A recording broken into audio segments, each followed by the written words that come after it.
Sora, you did it. Who was that?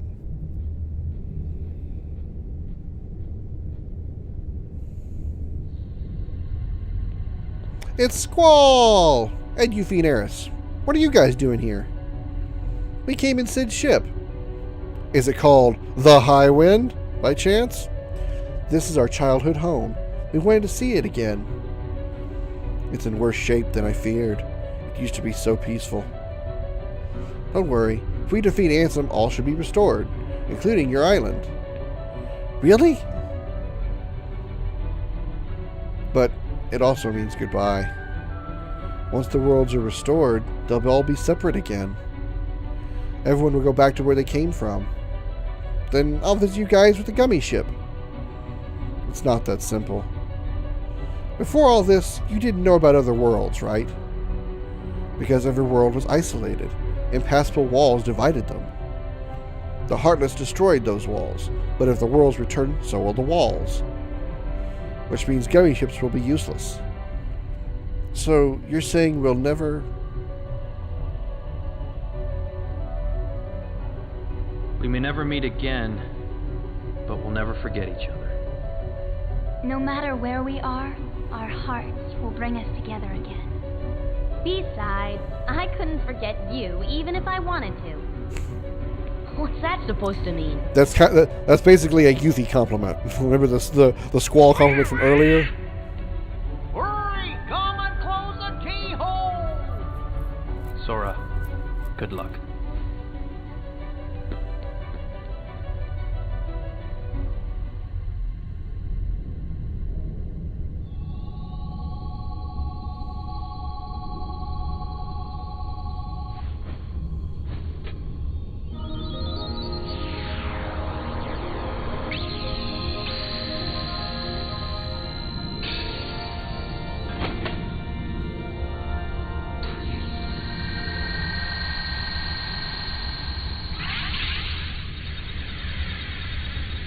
And with that, we have sealed Hollow Bastion.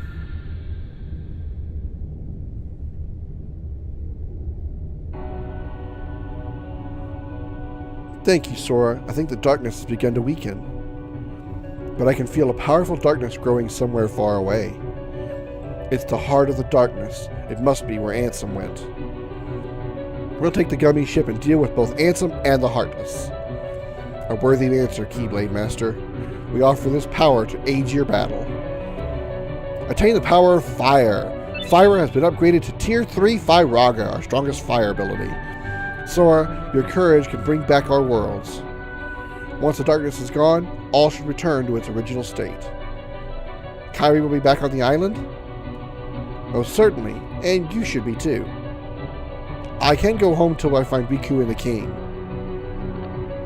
Okay. With that done, we have finished Hollow Bastion, and we need to head to the final world, the world of darkness, the dark world that Ansem went to. So let's go to the save point, and I'll throw down a save real quick and be right back. There's a tournament being held at the Coliseum. The competition's a lot tougher now, so be careful. Alright, now that we have locked Hollow Bastion, we now have access to a new world.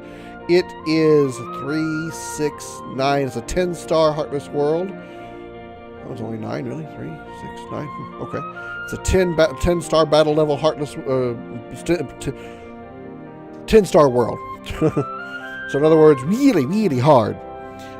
This is going to be the final world of the game. I'm going to go ahead and start going into this world, and like I said, I'll do all the in-game stuff like getting chests, getting all the puppies and all the trinities once I reach the last, the final in-game, or the final point of no return save point. Once I get there, then I'll go back and do those things. So, until then, let's head on to this next world where supposedly this is the world of darkness. This is where Ansem disappeared to. As I said in previous trips, especially to this version of Hollow Bastion, if you're having trouble surviving the on-rail space shooter minigame, in the gummy ship minigame in this game, if you're having trouble with it, I would strongly recommend building you a powerful ship that has a lot of armor and a lot of maneuverability, primarily to survive this trip, because this is a pretty long trip and it can get pretty hectic. So if you're not very good at it, you want some insurance, or you're just not very good at it, you want to live through it, I would strongly suggest making a ship and focus primarily on armor and maneuverability, because you'll be able to, that way you can dodge attacks and obstacles better, and if you do end up failing to dodge something, you have enough armor to survive the trip. Don't worry so much about speed or weapons, primarily focus on armor and maneuverability. Okay, with that, let's get going to the final world of Kingdom Hearts. I don't think we're anywhere near the ending either. While we are near the end of the game, when going to this last world, it's still a pretty damn tough world.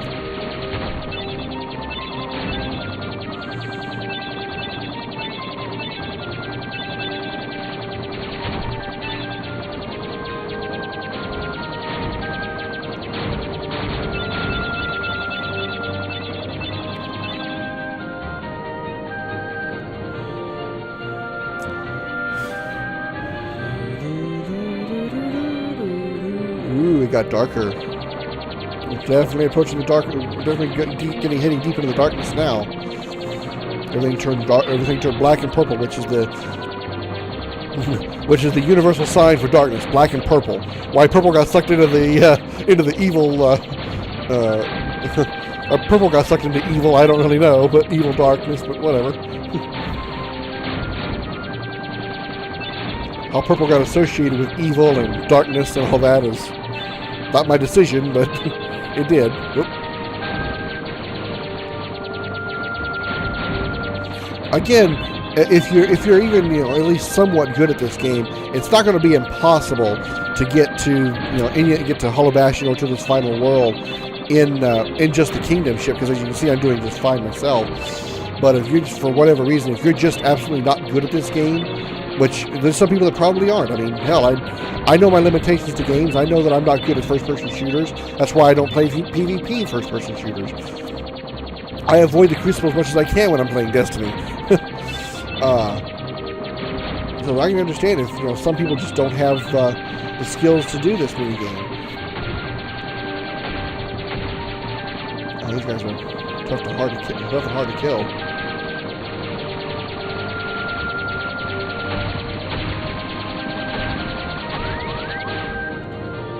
Okay, that was on me. I was trying to actually see if I could kill one of those ships and maybe get a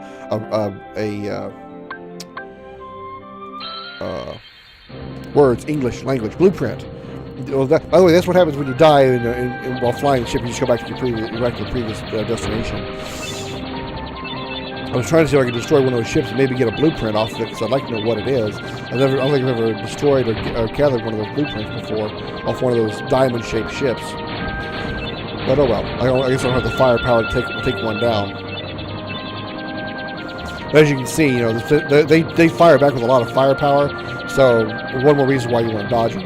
But as I was saying, it's just some people that may just be absolutely just terrible at this minigame, and if you are, that's why I strongly recommend building a ship with a lot of armor and maneuverability, so you can survive this. Because all you got to do in this minigame is reach the end. There's no other objective here. You don't have to destroy a certain number of ships, or gain a certain amount of points or anything of that sort. It's literally just survive to the end. So having a lot of armor will help you do that, obviously. And maneuverability will help you dodge enemy fire, enemy air, and obstacles, so you can survive. So.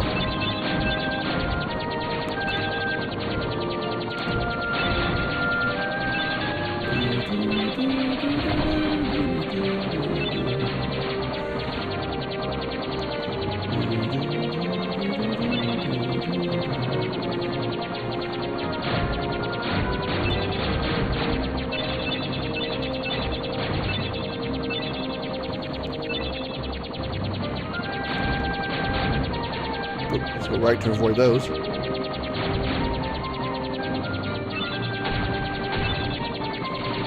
I'm not going to be able to destroy these diamond ships. They're just way too much armor. I'm not gonna try to kill him anymore because it's just way too difficult. And then we got the red ones behind him, which I'm sure are even stronger versions. Oh shit. Took a few too many hits there. There we go, got some armor back. We need a lot more firepower to take down those diamond ships.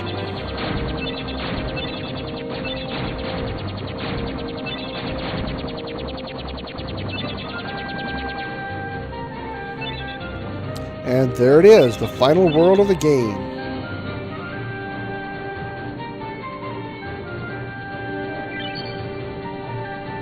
This is called End of the World. Let's disembark.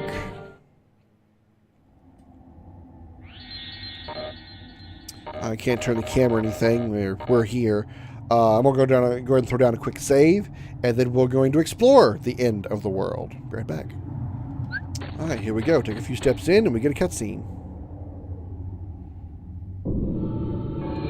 End of the world.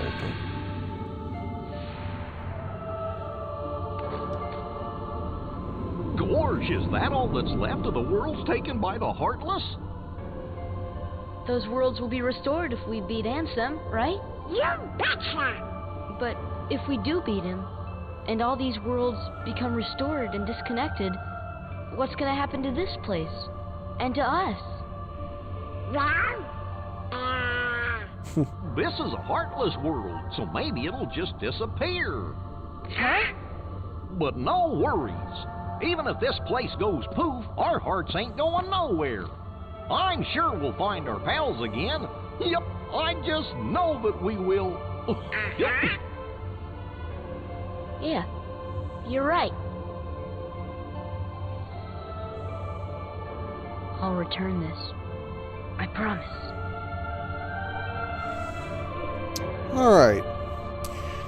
Despite how open this place is, there actually is a lot of invisible walls that are going to be barring our path. We can't just walk straight toward that giant purple light that you see down there. There's going to be there's a path we have to take, and if you try to go any other direction, we're just going to be, it's just going to stop like that right there. We can't go back around behind this or anything like that. But the path that we need to take is pretty obvious. Just pretty much go straight for these floating I say floating in quotations, platforms that you see here. So head over to them. As you approach them, these little purple balls are going to fall out of the sky, and we're going to get into basically it's close to going to get to instance fighting, or encounters, if you will. You won't be able to get to the treasure chest that you see here because of the enemies in battle, but that's okay. The treasure chest will be there when you, after the battle's over, and we come out of this essentially encounter. This is probably the closest we're going to get to having RPG type encounters where you would encounter the enemies like you would in like say turn-based Final Fantasies like Final Fantasy X, 7, that sort. Once you defeat all the enemies, your HUD will go away, and that way you'll know you defeat all the enemies. As far as these guys here with the sword, they're semi-dangerous, semi-not. What makes them dangerous is the fact that they can go invisible, and they'll throw like their sword into the ground, and then they'll pop up suddenly. They teleport around the room, and also what they'll do is they'll put a little purple ring around Sora, and if you dodge out of that at the right time, you'll avoid any damage. But if you don't, it'll either explode or collapse in on itself and damage Sora. So you want to try to avoid it as much as you can. Otherwise, their attacks are pretty potent, and they can deal a lot of damage, obviously, because their attacks are potent, and they're pretty quick with their attacks. So let's open this one. We got a mithril shard. All right, let's keep going this way. As we get near this one, we'll have a ball drop on us. Oh, maybe not. All right, this one will open up and a ball will explode. There we go. And some of the chests will. I don't think it's randomized. I think the chests are actually set. So if you want to avoid this particular battle, I would say ignore that chest. But I want to go ahead and fight these guys. I want the experience because I'm going to need them. Eventually, I would like to do the some of the optional super bosses in this game, and to do that, I'm going to need to be pretty high level to do that. So, I want to try to get as much experience as I can. See the purple ring that's around Goofy? He didn't get out of the way in time, so he took some damage.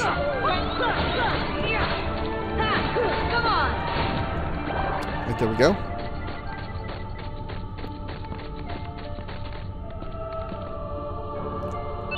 And we got a pretty stone. The downside of ignoring the chest, obviously, if you want to skip the fight, obviously don't open the chest. The downside is you wouldn't be able to get you wouldn't be able to get the item that you can still, an item that you can get for opening that chest. In that case, a pretty stone. Let's open this one. Tap tap, and we got a mega potion. All right, now I believe we're going to get attacked by a ball on the way down, heading toward this chest over here. Nope. This one's going to explode on us, though. Yep. Oh, Behemoth guy again. All right. I think this guy has just as much HP as the previous version. Okay, I thought this guy had less HP. Obviously, I'm remembering wrong. All right, up on his back and arcing him.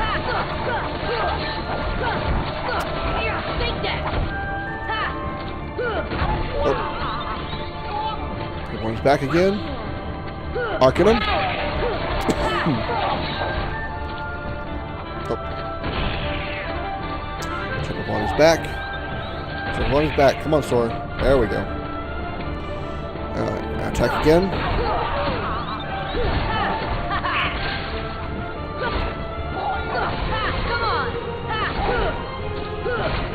A little bit more. Ooh, ouchie. And there we go, made it up there. And one more hit. There we go. I think even though that guy has the same, that version of the Behemoth is the same HP as the Behemoth we fought a moment ago before we locked the keyhole, I think his defensive stat is much lower because he took a lot more damage. I killed him quicker than before, so I think it's just I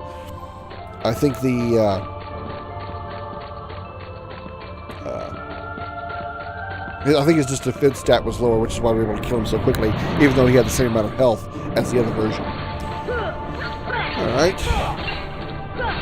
These little flying angel wing things here, I don't think really there's really too much danger to them. I think they can cast lightning attacks. But I think they can also heal their allies, I think. I can't remember for sure. But there's really nothing super special about them. Alright, got through that one. We'll respawn next to the chest, so we'll tap tap. And we got an Elixir. We got an Elixir. Okay, let's head for this one. And we got a Mithril Shard. Alright. Now I think we need to head for this one next. Yeah. Okay, open it.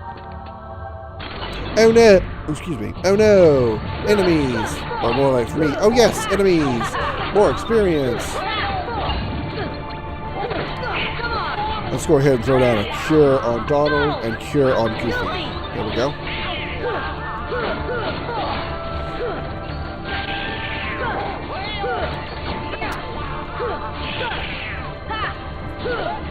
Oh, that was going to be invincible for a while. Well, there's swords on the ground. You can't attack their sword, obviously, or do any damage, and they're immune to damage overall, no matter what. So when you see the sword on the ground, just pretty much just ignore them. There's nothing you can do until they come back out of the ground, come back where they are. See how that one just disappeared? There's nothing you can do about it until he comes back out of the ground, or comes back out and grabs his sword. There we go. There we go, and we got them all.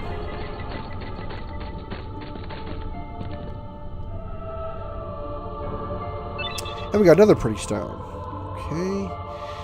Now we should head, I think, to that one. Or is it over here first? Okay, it is over here first. Oh. Tap, tap. And we got a cottage. And I think we should head to that one over there. Oh. There we go. We were blocked by... Oh, the wall's still there, so let's go a little more right. There we go. Oh, come on, a little bit more. We need to head to this one first? Really? I thought we head to this one last. Okay. Oh no! Another encounter. A couple of these sword guys. We've already seen the dark balls before.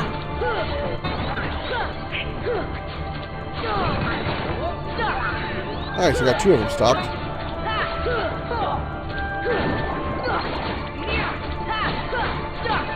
There we go. We can stop him from disappearing. That's one good way to keep him from actually putting his blade in the ground and just vanishing, is casting stop on them so they can't do exactly that, which is put the sword in the ground and then you gotta wait for him to come back. We got Gale. What the hell's Gale? A howling gale frozen in crystal form used for item synthesis. I don't think I've ever gotten that before. Must be another final mix only thing. Alright, eventually we can get over here to this one. There we go. And we open this for another encounter. Oh, we got little shadows in here this time.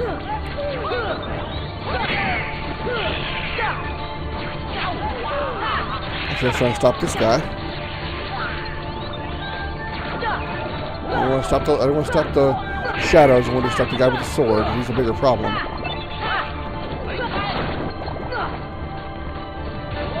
And wait for him to come back. There we go.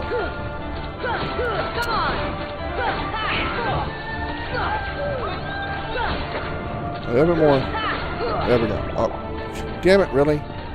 Oh no, I did get him. Okay, I thought he threw down his sword and disappeared again. We got AP up. All right, that's nice. Okay, now we need to head toward the big, bright purple light over there.